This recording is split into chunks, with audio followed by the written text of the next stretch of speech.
welcome to TisTalk. This is a podcast coming from Tisbury, Wiltshire and surrounding villages. I'm Julianne Murphy. And I'm Mary Myers.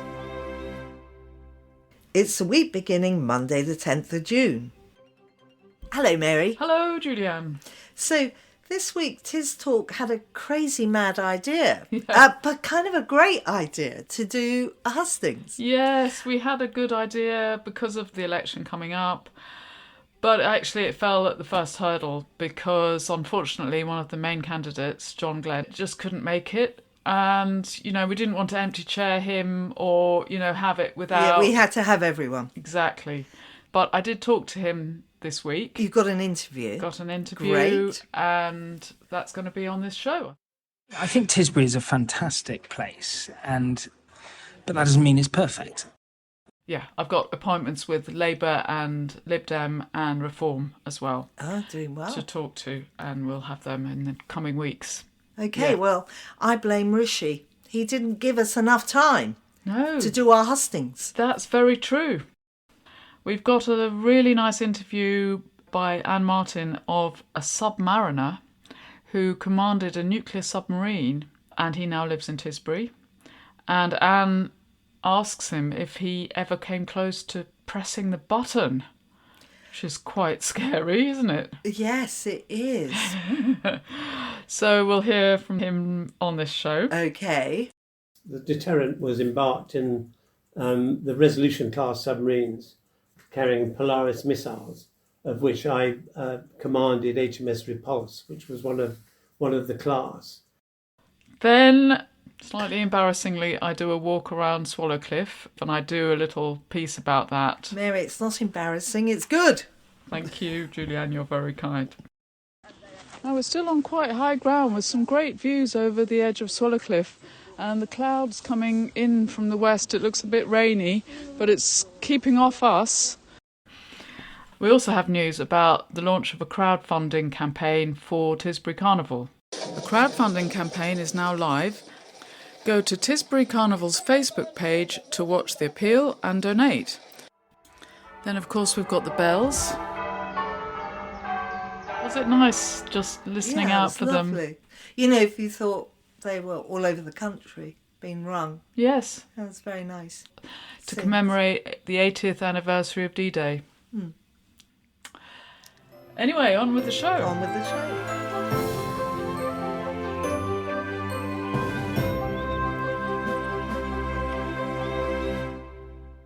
We begin by welcoming Chris Roddis, resident of Tisbury and formerly a nuclear submarine commander on the high seas, interviewed by Anne Martin.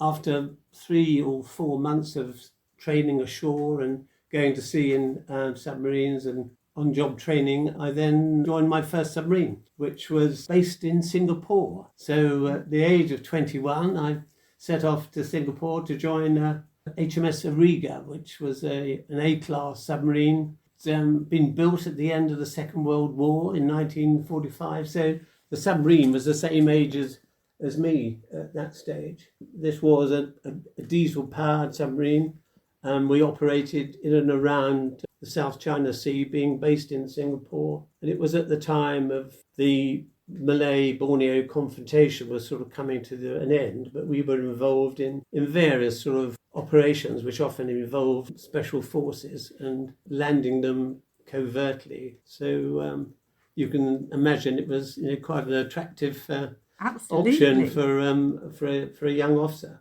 Although living in a metal tube in the hot climates of Far East was not always the most comfortable. How long would you be down in a submarine for at any time then? Well, in those days, the conventional submarine might only go to sea for a month or so, but later on in my career, when I joined nuclear submarine, then a typical patrol could be anything from 2 to 3 months. And what exactly is a nuclear submarine? Does it carry nuclear weapons? A nuclear submarine is essentially a nuclear-powered submarine. It has a nuclear reactor which provides you with enormous amounts of power to for the propulsion system, as well as running all the other systems.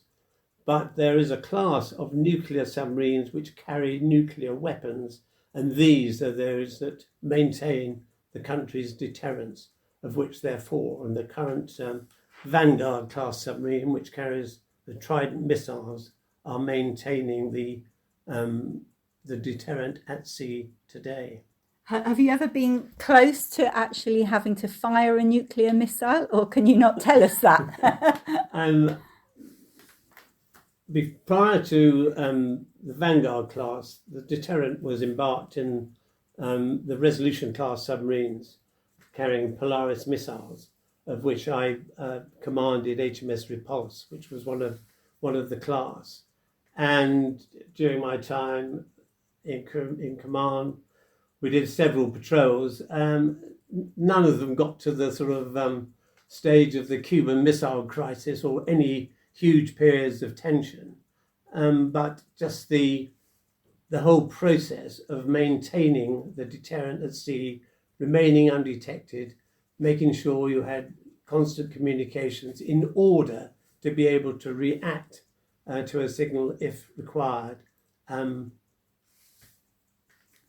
was the sort of the day-to-day object of maintaining the deterrent. Anne asked Chris Roddis about the challenges of communication on board a submarine. But of course, you had to be particularly careful that an incoming message didn't cause distress. For instance, if the message said Joey had died, you weren't sure whether that was a close member of the family or the budgerigar, and so these would be vetted very carefully ashore before they were transmitted, and again they would be vetted on board before they were distributed to make sure there was no danger of anxiety or problems. So, because a sailor couldn't correspond back with a family member at home. No, yes. exactly. Have you ever had any sort of slightly funny messages then? Well, there's one I recall where a message came in, and the first line of it was something along the lines of "Heather bloody as ever," and it was unfortunate the captain's wife was named Heather. And what had happened was that instead of the word beginning with a W, it was an H, so it should have been weather, bloody as ever. Absolutely fascinating. Can I ask you a few of the questions we normally ask our interviewees now about your favourite disc and what you particularly like about Tisbury, to discover a bit more about your thoughts of living in this area? So what gets you out of bed in the morning? And normally a sharp jab in the ribs from my wife. Gone are the days of bells on submarines. No, I must admit, I've never been one for sort of lying in the morning. I always underlying feeling, one, I ought to be doing something, or am I wasting the day? So, what's your favourite disc to take to a desert island? I think it would have to be "Take It Easy" by the Eagles. Oh, great one. And what do you most like or dislike about Tisbury? We moved here 9 years ago from Scotland. I think I appreciate most is the easy access to the sort of wonderful countryside which surrounds us, and the lovely sort of community feel that the village has. What's your favourite local view? I enjoy walking, and I'm a member of the Tisbury Footpath Club, but I do like standing by the weir at the southern end of Fonthill Lake and looking northwards across the lake and seeing the water. Complete this sentence for us. Not many people know this about Tisbury, but you could join the Tisbury Footpath Club for only £1 subscription a year. Oh, bargain. And a few quick answers. Dogs or cats? Dogs. Tea or coffee? Coffee. Beer or wine? Oh, yeah. Beer. No. I think in the end, I think I prefer the wine, actually. Football or rugby? Rugby. Radios 1, 2, 3 or another station? I normally listen to Radio 4 in the morning. That's a day programme. But I quite enjoyed Classic FM as well. Oh, right. Well, thank you very much indeed.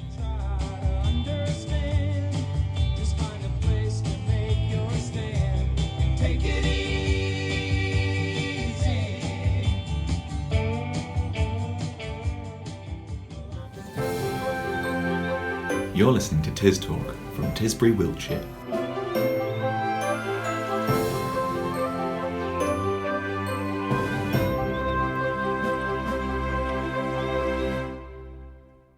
As part of our election coverage, Mary speaks to another candidate for this area, and this time it's John Glen for the Conservatives. Yeah, so I'm with John Glen, the prospective MP for our area, here in Beatons. Hello, John. Hi, it's great to be with you. Thanks for inviting me, Mary. Now, you are a Conservative candidate, Yeah. and you want to succeed Andrew Morrison at the next election on July the 4th. What would your chances be, do you think? I never comment on my chances. I mean, obviously, I've been an MP for 14 years and you can look up the majority, but this is all new to me. Tisbury is a new bit of the constituency alongside the Nadder ward and the Provant bit of the Chalk and Fovant ward. And I've been canvassing all day in Tisbury today. Are you not going to talk about your majority? No, I don't take anything for granted. This will be my 5th general election in Wiltshire. I stood elsewhere in Plymouth 24 years ago, and I just work flat out. I canvass between 5 and 8 hours a day. I've got 5 public meetings, including one here in Tisbury, and I don't take anything for granted. Polls go up and down. What's important is that I win the trust of as many people as possible, and that's the approach I've always taken in general elections. Okay, fair enough. What's your personal background, John? I grew up in a small village in North Wiltshire called Laycock, which is quite famous for being a National Trust village. And my father had a glasshouse nursery, and my mother was a hairdresser. She's still with us. Unfortunately, my father died quite young. And aged 11, he said, "John, I don't want you coming into this business." And he took me to the House of Commons with my MP at the time, Richard Needham, and decided that that was what I was going to do. Something, light bulb went on in me. And for the next 25 years, that's what I was working towards. So I did a history degree at Oxford after being at King Edward's School in Bath. And then I was a management consultant. I was a magistrate. And then I in Bath still? No, in Westminster. Okay. And then I was also I was director of research for the Conservative Party under David Cameron. And then I was selected in Salisbury on the 31st of January 2010, just a few months before the general election.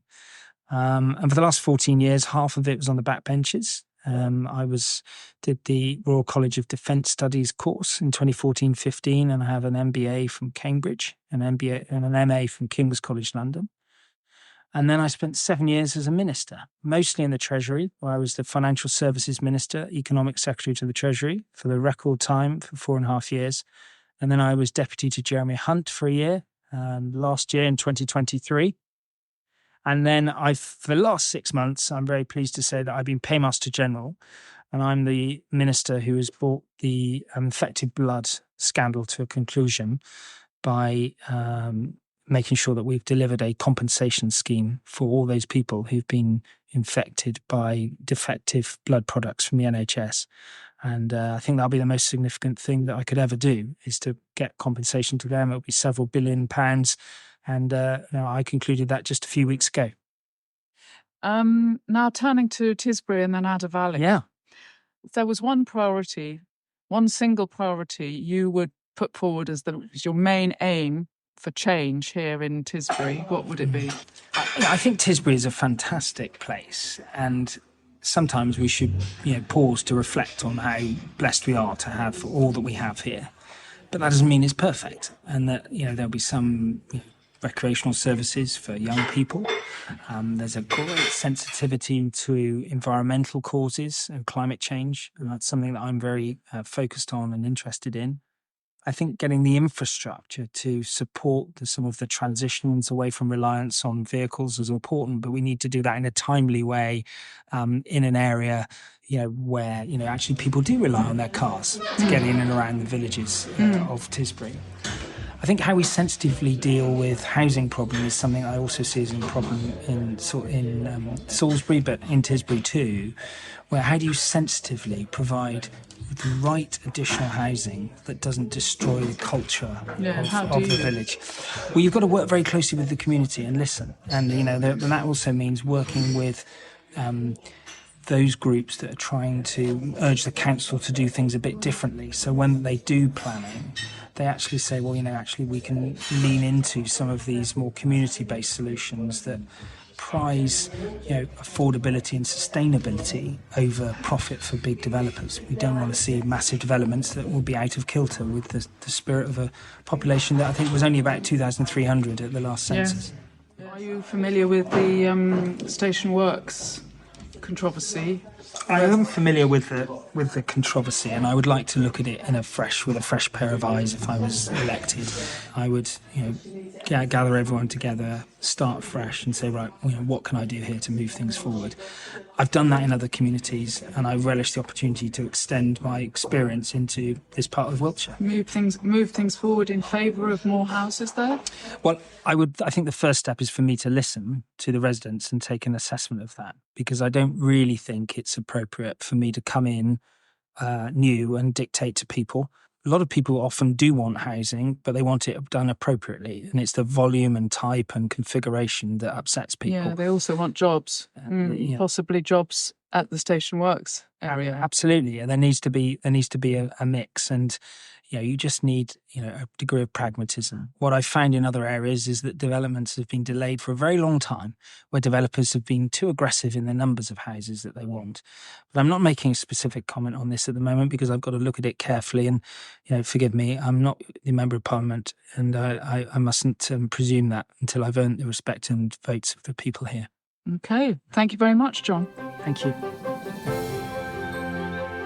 TisTalk, a podcast from Tisbury on tistalk.buzzsprout.com. Now for my walk around Swallowcliffe.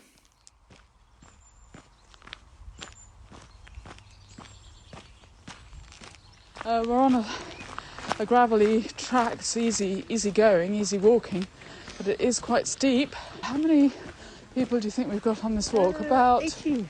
Oh, 18, yeah. It's quite good. I'm with Simone, who I've just met, who's been in Tisbury 2 years, and she's originally from Holland. She's telling me all about her chose Tisbury, and it's partly, I guess, because of the opportunities for walking. Also, absolutely. Yes, because I could call myself an outdoorsy person, really. I've lived in cities, but mostly in the countryside, and always enjoyed walking. And if I'm at sea or near the sea, I love swimming, kayaking, all those things. So it's all here. Yeah, great. I'm on sort of a bit of a dogleg off the gravelly path. We're now going downhill, and it's very muddy.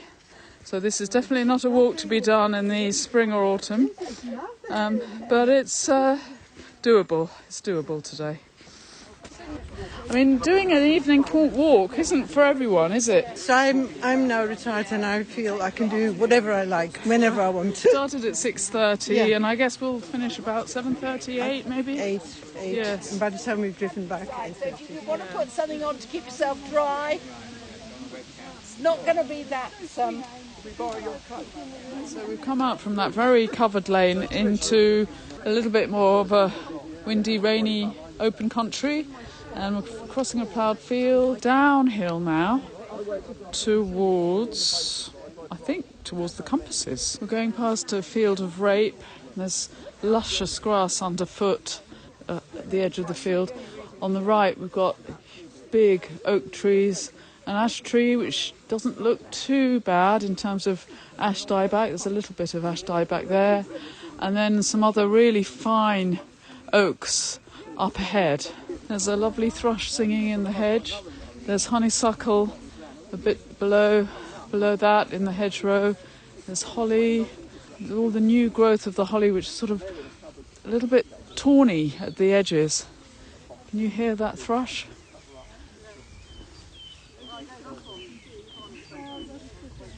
Over the noise of the people chatting away.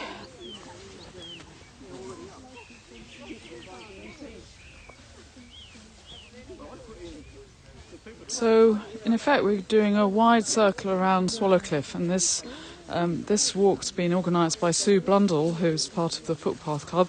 She says it's very much in her neighbourhood because she lives in Swallowcliffe. There are gorgeous foxgloves in full bloom along this path. It's lovely how they flower from the bottom upwards. So now we've got a lovely view of the downs. We can even see one of the Fovant badges. And it's a bit of a grey sky, but it's warm. It's lovely to do this evening walk when the days are long like this. It's a rare chance to walk really quite late in the day.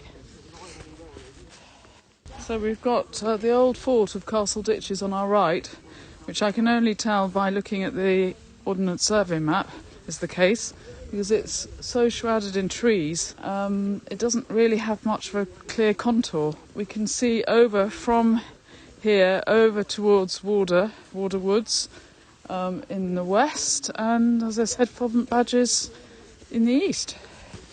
So now we're back into the woods, a bit muddier. It's quite dense woodland here. We've got hazel, we've got oak, and robin singing. What's your name? Hello, I'm Graham. I'm enjoying the walk here this evening. It's a lovely evening. Yes. And once the rain has stopped. Yeah, good. And this isn't your first Footpath Club walk, is it? I've been coming on most walks this year. So we're just about to go steeply downhill. We're taking a right towards Swallowcliffe. Yeah. Oh, you can hear how chatty and happy people are. It's nice. Judith, you've got your sticks. I have. How are you, Judith? I'm recording. I can see. Yeah. Yes. Well, I find that usually 2 sticks stop me from falling over. Yeah, so you use them more on the downward than I the upward. do, yes. Yeah. It just stops, especially if it's muddy, but this isn't, luckily, it's dry. Yeah. So you walk a huge amount. I mean, you must be one of the fittest women in Tisbury. Pretty amazing. Because you do every walk, do you, of the Footpath Club? Well, I do every walk that I'm not engaged on something else at. Yeah. Yes. And do you always choose the longer option? No, I usually... well, if I have 3 options, long, middle and short, I'll usually choose the middle option. Okay. Yeah. And nice. So we've come through Swallowcliffe Wood and we're heading down towards the mill in Swallowcliffe. Now we're still on quite high ground with some great views over the edge of Swallowcliffe, and the clouds coming in from the west. It looks a bit rainy, but it's keeping off us, and there's a lovely sweep. We're on what is my ideal type of path, which is sort of a longer contour as it falls away on one side, on the right hand side, with lovely views. That's my kind of path. Now the hedgerows really mixed. We've got ash, we've got hawthorn, we've got hazel, and then we've got all the brambles underneath. We've got plenty of ivy growing up everywhere. It's all just a profusion of greenery of all shades. And of course the dog roses, lovely pale pink, and the cow parsley are beautiful in the hedgerow. And we've got elderflower here on the right. It smells lovely. Gorgeous. I wish I could convey that in words. It smells like elderflower cordial. And I suppose we're quite near the end of the walk now. How many miles do you think we've done, Roger? She billed it as 4 miles, which for an evening walk is probably a little bit high, because 3.5 is probably better. But if it's 4 miles, then we should have been out for about 1 3/4 hours, so it's probably another 5 minutes, 10 minutes up the road here. Yes. And we're back. I've lost track of time, actually. I've been enjoying myself so much. Yeah, well, you've done very well, yes. And the pub, of course, is just around the corner. Yeah, well, it's ideal. If you got detracted. But if you take this road on the left, which actually is the quickest way back to where we left the cars, Yeah. you actually go through past a little well, which is the source of the stream that runs from Anstey down into the Nadder, which goes down Tisbury Row, if you've ever sort of seen the little stream that runs down there. But I think thank you very much. Yeah, Thank you very much. great walk. Nice walk. Thanks yes. a lot.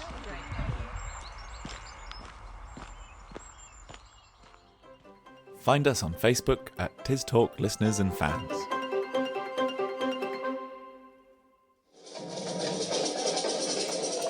Remember how good Tisbury Carnival was last year? Well, the Carnival Committee's raising funds again, so this year's is as fun or even better. The crowdfunding campaign is now live. Go to Tisbury Carnival's Facebook page to watch the appeal and donate. The target is £2,500, and with 24 days left, the crowdfund has already raised £294.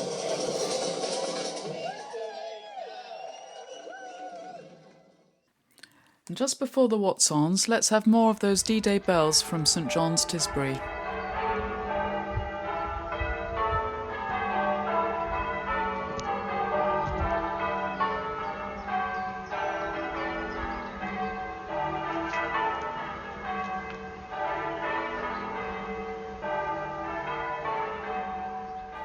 And we end with the What's-Ons with Lau Pointer.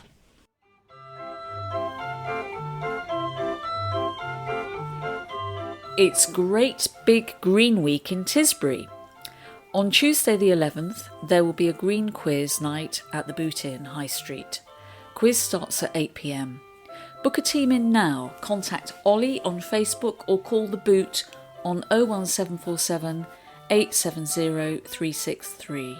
This will replace the usual quiz night, which would normally have been held in the regular slot of the third Tuesday of the month, the 18th of June. Also on Tuesday evening, the History Society are hosting a talk at the Hinton Hall about the history of English wine, with wine expert Rob Blackman.